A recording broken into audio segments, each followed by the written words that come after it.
Hi, everybody. This is Daniel again with Kathi Kruse.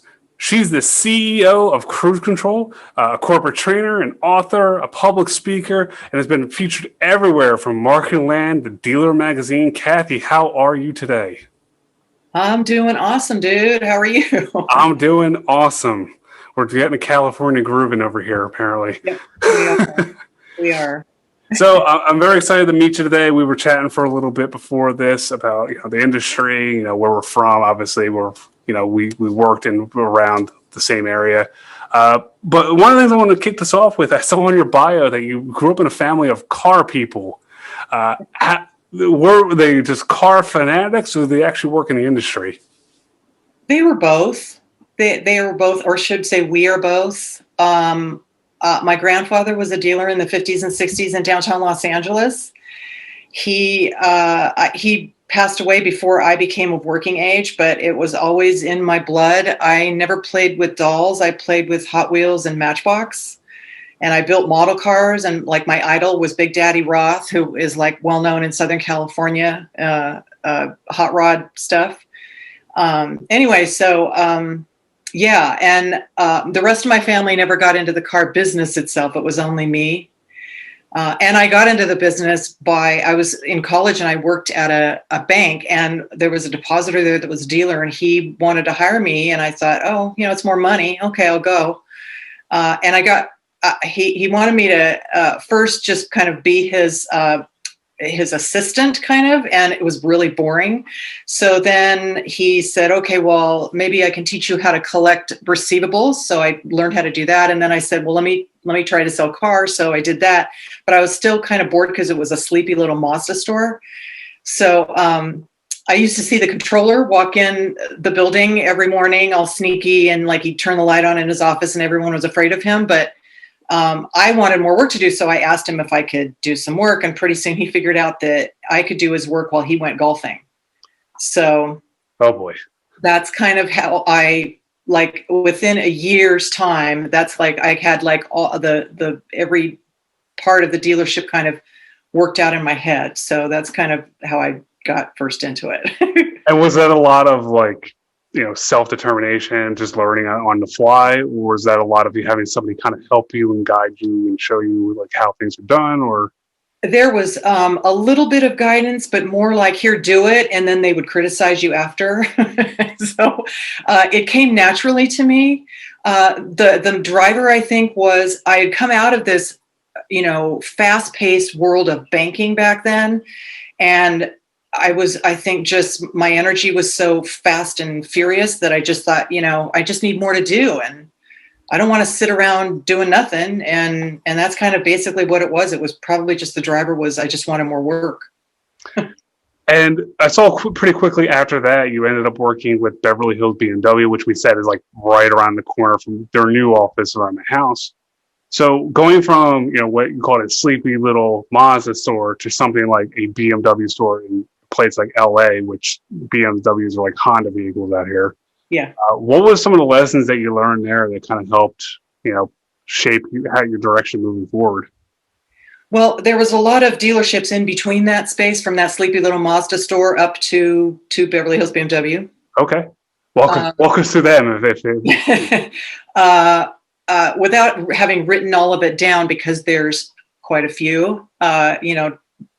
Car business, we sometimes back in the day, you used to jump around. Maybe not so much now. Probably still, but no, I've worked at pretty much every franchise there was, and I ended up in Beverly Hills. How did I end up in Beverly Hills? Because I had worked there at a Volkswagen store, and that was part of the BMW store and Volkswagen and Porsche. And then I left there and went to work over in the Valley, in San Fernando Valley, for a while. And then there was a store in Beverly Hills that was needing some help, and they wanted my help. So I went there, and Beverly Hills is a different animal. There's, every community has its own kind of idiosyncrasies, if you want to call it. But because I had a lot of experience already from Beverly Hills, you get very used to things like seeing celebrities and people like that in the service drive. But it's also the environment isn't great for business. There's a lot of very powerful people that live in the area that don't want to see a dealership happen. But there's a lot of it's got its own challenges. So anyway, so the guy that was the boss over at the time Beverly Hills BMW, it was part of a group of stores, and he wanted me to work there, and my friends were working there. So he convinced me finally to just come over there. And so that's where I went. And I brought a few people from the store I was at with me eventually. And but yeah, like I say, I think Beverly Hills, first and foremost, you learn how to really please customers. It's just always going to be about them and helping them, feel better about, especially the ones that are upset or whatever the case may be. Everybody's got an attorney. Everybody's got somebody that's going to come and, fight for them. But yeah, so it really does teach you how to serve the customer really well. And that has always been kind of a mantra of mine, kind of going a thread through my life of just making the customer happy the best way you can, giving them what they want. Yeah, I'm sure you heard a lot of like, do you know who I am? Or do you know who I knows and stuff like that? Yeah. Yeah. It's funny because the ones that say that, they're not really that big a deal. No. The celebrities are usually very humble and they don't ask for anything. And very few of them were very demanding. I probably would guess that a lot of celebrities had that, maybe because they're more like media trained. And yes. Obviously, if you work behind the scenes, you're just knowing, who you golf with and stuff like that. You're not going to have cameras following you around being like, oh my God, did you see Ben Affleck talk to that car dealer? Otherwise, you're going to have the same thing. But when we worked up in the Palisades, now obviously in fusionZONE, we're all work from home. We saw them all the time. So there are spots around LA, which is very, very unique to that, which is you drive down the street and you go, that guy kind of looked like Nicolas Cage. It probably was Nicolas Cage that you saw. Yep. So that's very interesting, and especially with the background that you have, that you worked with all these different OEMs. Was there a discrepancy between some of the more, family-oriented OEMs, like your Hondas, your Toyotas, your Nissans, versus something more like the luxury brands and the way they approached customers? Well, certainly, because it's kind of I don't want to say it's, black and white that way, but it is, you've got a different customer in certain models. A Honda Civic customer isn't the same as a BMW, 5 Series customer. So there usually is that, yes, kind of a differentiation between the brands for sure. The model itself of retail with what we might call Highline is the Lexus, BMW, Mercedes genre, Audi genre. That has a, sometimes there's the way to operate is a little bit different, than you would if you had like a Toyota or Nissan or Honda, But again, at the end of the day, it's just about making the customer happy. So, right, and again, I guess if that's always your goal, which is satisfy the customer, it shouldn't change too often based on what product you're trying to sell. You're trying to match their needs and find them the best car for what they're looking for. And there's always challenges because certainly if you've got people that have a little more disposable income to come in and maybe write a check for a $100,000 vehicle, great. And so you've got those operational challenges with credit or inventory or things like that. But, hopefully you can jump over those challenges and, do the right thing for the customer. Totally. So when you had all the experience working inside and out of dealerships, when did you start getting involved with more of the digital side of it? Because obviously your business right now, a lot of what you're focused on is, business operations, the internal stuff, but then there's a heavy portion on obviously your website, your digital marketing, your social media. When did that start becoming a part of the mix for you? I could see that there was a kind of a shift in the way that people were talking to each other using social media, namely online rating sites. That's really kind of what brought me to it, because I thought there's going to be an internal need for an internal process to help customers that are like those happy, loyal customers write reviews, and then try to also mitigate the negative ones. Way back, I mean, like in 2009, right? So, and at the same time, it was the recession. And here in California, the recession was devastating. Lots of my friends lost their jobs. Lots of dealerships went out of business. And so there was a shift in the business itself. And so I thought, well, I could, and at the same time, I had a friend that had a digital marketing agency. She wasn't in automotive at all. And I thought, oh, well, we could give this a try. And because of the knowledge that I had, I thought, okay, there's going to be such need for customers. They're going to be communicating to themselves, and the dealership needs to be part of that conversation. Whereas before, it was just, you'd come in and buy a car or service your vehicle, and then you'd get a survey from the factory, and then someone would fill it out, and off you'd go, and then CSI numbers would come out. But of course, things are much different than that now, and it's still almost that way in a lot of franchises, a lot of stores. There's still not a lot of attention paid to the online environment. So that's kind of where it originally started from, and I also wanted to prove it to myself. So I knew if I just did a little mini market study of all the BMW stores in California, and at that time there was like 50 of them, and I looked them all up on Yelp, and all but like one or two had like 2 stars.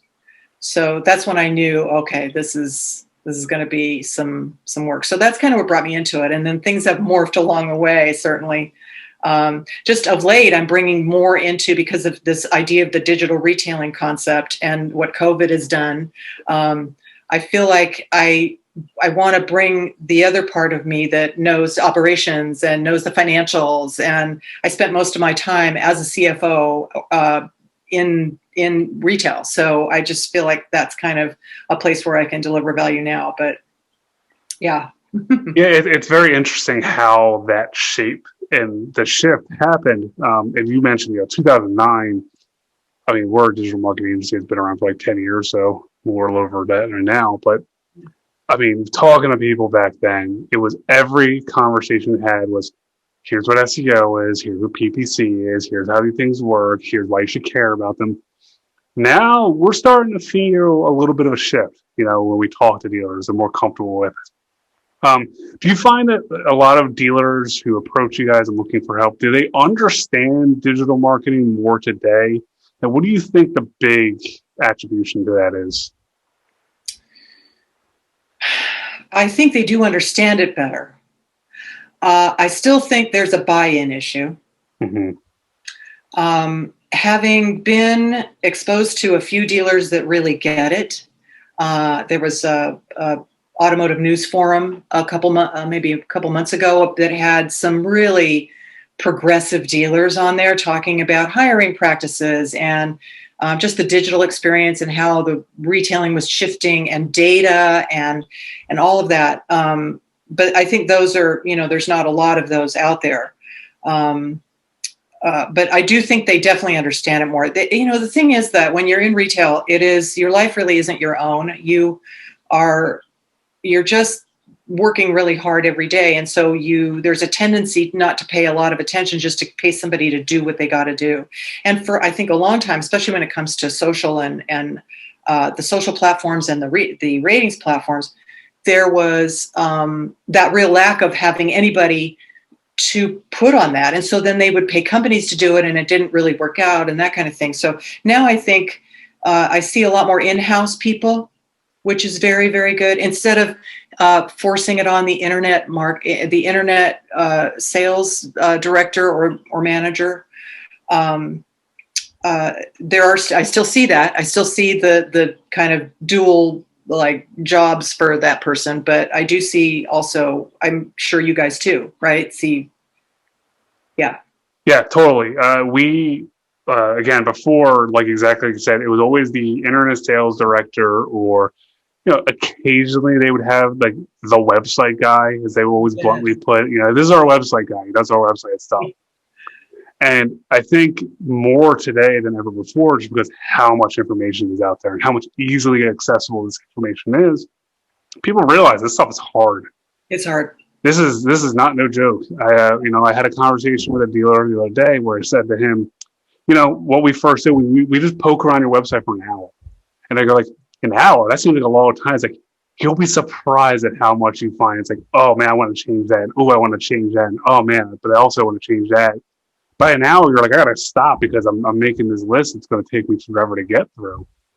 And dealers now realize that, they always knew that time is money. They always understood the concept. But now they're seeing they can get the ROI back because it's a lot more trustworthy out there. A lot of like the shadier digital marketing companies have kind of fallen to the wayside. People don't get duped as much anymore, even though there still is a little bit of that out there. Digital marketing is not exactly the cleanest business, I would say. No. But I think dealers are getting wiser to it. And I agree exactly with what you said, where it's a need. I mean, and you know what? It's about asking the right questions and having the expectations for your partner, your vendor partner. I just feel like that's where kind of the holes were that I saw, that they didn't ask the right questions and they didn't have a strategy. They kind of just left it up to the vendor to give them their strategy. And that may be good, but it might also not be good. And I think that, coupled with one of my kind of pet peeves, is dealership websites now are, a lot of them are from 2005, where it was just all about the vehicle and come in. And yes, there are those visitors to the website that are looking for a car, and that's where they go. But there's also the visitors that are coming there for other reasons. And when they get turned off by the experience, it's not a good thing. So I think there's those kind of two things. But like I said, at the end of the day, if you can get your kind of strategy in your mind of what you want as a dealer or as an organization, and get your partner to work with you on that strategy, and then actually tell you here's what we're going to do instead of, oh, don't worry, we got it. Don't worry. Here's an invoice to pay. Yes. We'll take care of it. Right. Yes. And that's entirely it. I mean, the amount of times we just have a consultation with a dealer and we say, so what is your current team doing today? And they go, I don't know. Yeah. We apparently moving our traffic. And it's like, you should get an itemized list every month. Here's what we worked on. Here's why. You don't need to bog them down with the details in order to say like, oh, let me start talking to you about internal linking, because then you're going to see their eyes roll in the back of their head. But dealers should be asking their digital marketing partners to tell them why they're working on what they're working on, why they're doing it, so they know. I mean, it's like managing a team. You don't need to have your hands in everything, but you should know exactly what's going on so you can make decisions. Is this working? Do we need to pivot into something else? Do you have everything you need as my digital marketing partner to succeed at what you're working on? I mean, it has to be a collaborative process to a point, but it shouldn't ever be on you to start like writing content, right? Like you shouldn't be down there getting your hands in the dirt and doing that stuff. That's right. That's right. It's, you want to, so I have a longtime client, and he came to me first and he said, I know half my marketing's working. I just don't know which half. And when there's that going on, they just want to know. We want to know what's working. And when the results happen, and sometimes I think what I run into, because I am a lot into the strategy space, I see there's a little bit of apprehension for fear of asking the wrong question, or of not knowing the difference between website impressions and click-through rate, or those kind of terms that digital marketers all know, but they don't want to ask because they're, just not well versed in it. So, so I always felt like there was a duty for the vendor to do, some of that explaining and help them ask the right questions so that everybody is happy at the end of the day. It drives me nuts whenever I get like a report from a third-party marketer, and they go, "Okay, this is our impression share. Here's our CPR," and it's, oh my god, and then it's just says conversions. Yeah. It's like, what does that mean? Like, is it a phone call? Is it website click? Like, what do you count as a conversion? Because you know, we talk about it when we talk to our vendor partners a lot, which is yes, I am taking the fact, your search impression share. Yes, I want to know how many, your rankings even for your SEO. At the end of the day, it's really about, are we making you sell more cars? Yeah. Because if we're not actually doing that, then why are you spending all this money for vanity? Like it doesn't make your life better being ranking number one on Google if it doesn't actually help you sell more cars. So having that information laid out, which is first and foremost, our business is your business, which is we're making you more money. You're paying this product because you're making more money, which makes you want to spend more. Yeah. The second part of it is here's why and how this works. I mean, it's just PPC is especially flagrant about this, which is all the time you see reports come over. It's like, oh, well, we got you 500 conversions and how much last month? Great. How much did you spend? Were they actual like sales opportunities? Did they actually matter at the end of the day? So that's why we say, no, here's our current cost per lead. Because then we can quantify that. It's not just spend more money to get more leads. You know how actually efficient you're being. And dealers now, more than ever, especially about PPC, which is the one that always surprised me, they know their stuff a lot of the time. That's you give a report over to a dealer these days, it's not like it was 5 years ago, which is just like glassy-eyed. They know what they're looking at now. So, so dealers obviously, even with this increased skill set that they have, and the fact that they're more knowledgeable, basically, the industry as a whole. What do you think the most underutilized tool that dealers have at their disposal?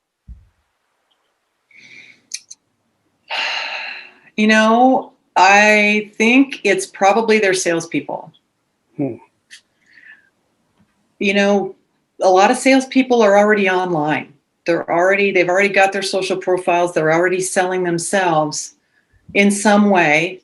It could be something, low key, but it could also be something where they've got an actual plan and they've got an Instagram and they're on Facebook groups and there's and I think there is still this apprehension that your salespeople shouldn't be on social media. I have been a big proponent since the beginning because of my background that let's have a policy in place to have guidelines, and so they know what to do if something terrible happens. And then if they want to use social to generate their own leads, why not, right? If they don't, okay, but you snooze, you lose. But I think that it kind of started as far as like what you said, that underutilized, is that I've always thought, I have a friend named Marcus Sheridan. I don't know if you know him. He's not from Automotive, but he's the pool guy that got in trouble a few years ago, and he's called it Sales Line, and he goes around speaking about this content. He built up his business. He was just basically in the recession going to go out of business, and just decided to start using content for SEO, and has built this massive business now. He's just a really good guy, and I come from kind of his way of thinking, even though things have changed around content now, but still there's nothing wrong with having quality content being published somewhere. So I always thought, if your salespeople, this is where Marcus comes in. He says, get your salespeople to start generating videos and images, or if they want to write, they can write, or whatever they want. And I know that's probably a little too far of a road to go for a dealership environment, but I do see it happening with individual salespeople all the time. So that's kind of how it's morphed into now what I like to call social selling. It's really just using social media to generate leads. And so anyway, I think that's probably the most underutilized that I can see. And it's really based on a lot of not wanting anybody to be on social media at all, which is just like telling them to, not have email on the phone. Right. And in a lot of ways, I get it, to a degree. Yep. Because you're not always going to have people watch what they say. So you get the wrong guy liking the wrong post, and the next thing you know, you have a problem on your hands.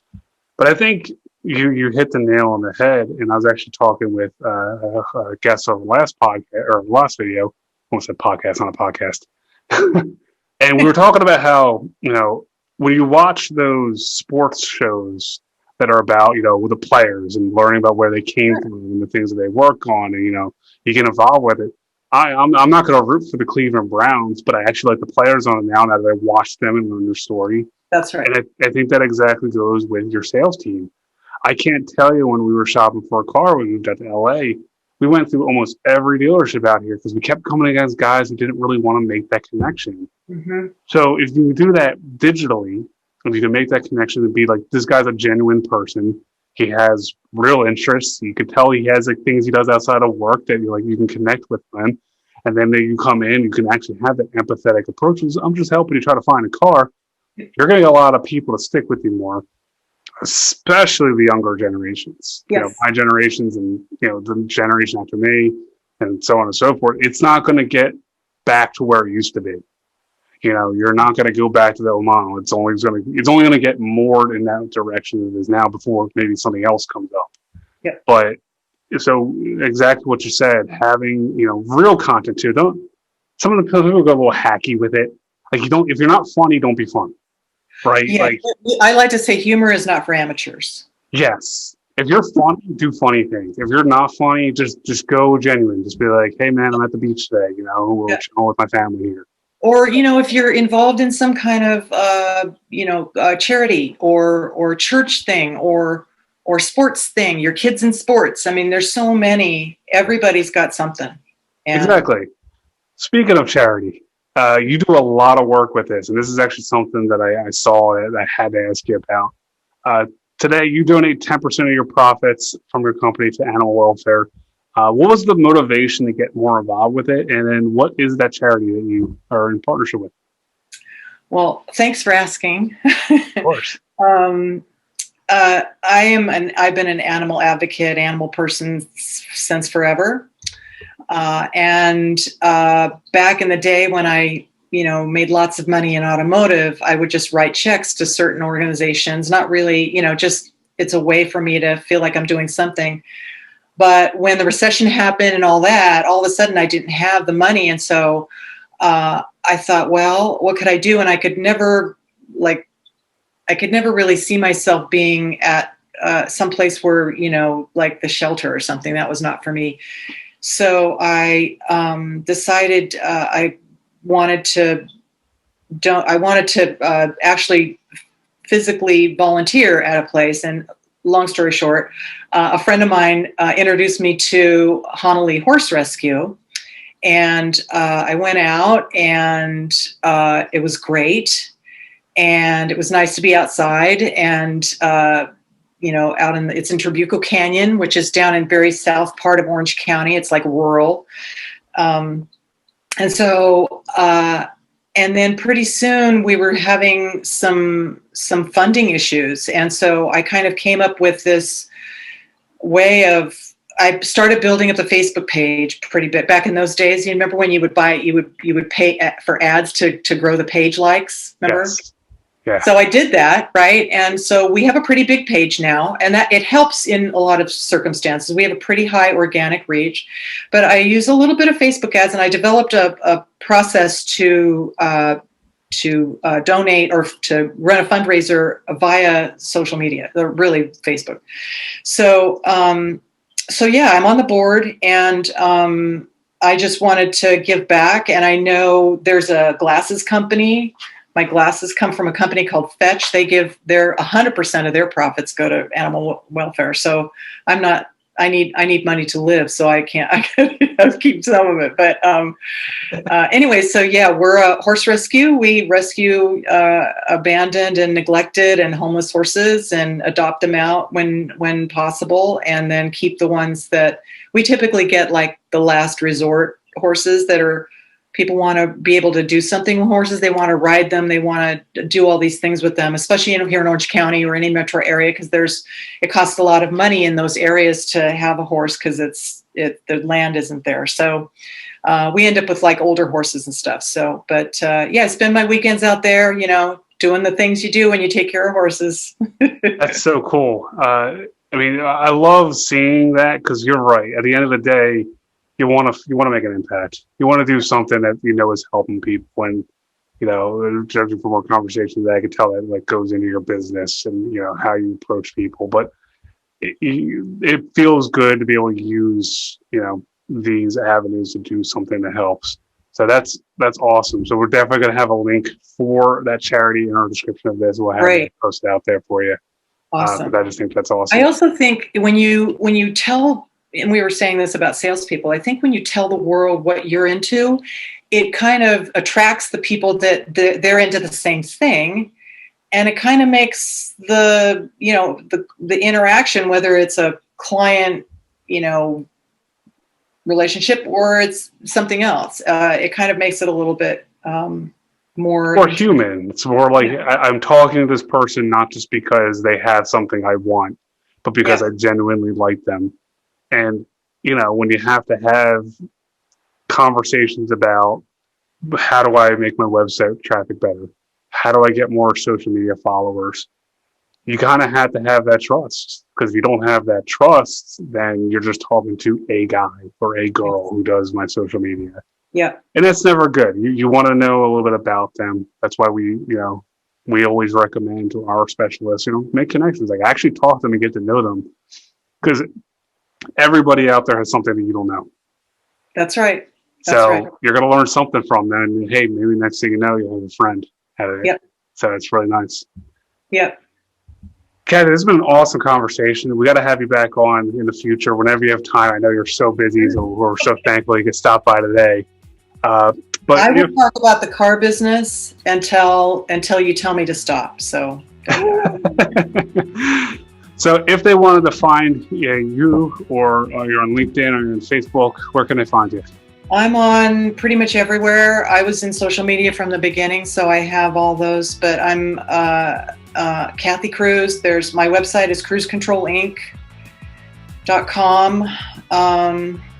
I'm on Facebook, LinkedIn, all the general places, Instagram, although my Instagram is mostly horses and cats. So, but feel free. Your cats are very cute, by the way. I saw them. And we'll have a link to all those in the description. Again, I want to thank you for stopping by. Please, please, please give a little bit of money. Donate what you can to any charity you have. We have a good one in the description. Kathi, thanks for talking. You're welcome. Thanks.